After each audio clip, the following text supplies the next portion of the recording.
Alors aujourd'hui, nous allons voir pourquoi Arsenal est la meilleure équipe sur coup de pied arrêté, en analysant leurs deux réalisations à Newcastle il y a quelques semaines, leur ayant permis d'arracher une victoire précieuse à l'extérieur.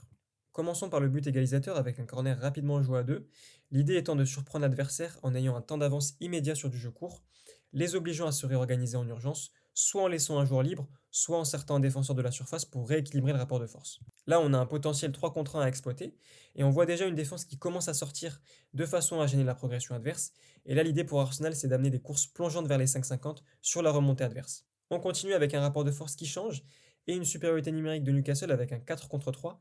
Arsenal doit agir vite et profiter du fait qu'un joueur ne soit pas cadré, alors ça peut être la position de centre ou alors le retrait.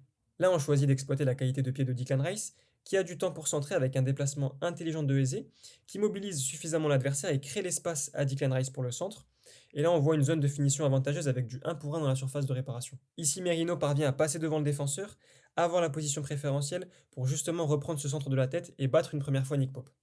On continue avec cette fois-ci un corner du côté droit et on choisit de le tirer directement. Newcastle toujours avec cette défense mixte, à savoir une partie des joueurs en marquage individuel et une autre défendant en zone. Là, l'objectif, ça va être de densifier la zone du premier poteau, car c'est la trajectoire la plus dangereuse avec un ballon qui arrive vite et la possibilité de le prolonger de la tête soit directement vers le but ou alors en déviation second poteau. Ici, on veut donc créer le chaos en attirant la défense adverse dans une même zone, avec une concentration de joueurs importante, perturbant la défense mixte, car ceux qui défendent en zone vont se faire aspirer et les marquages individuels se neutraliser.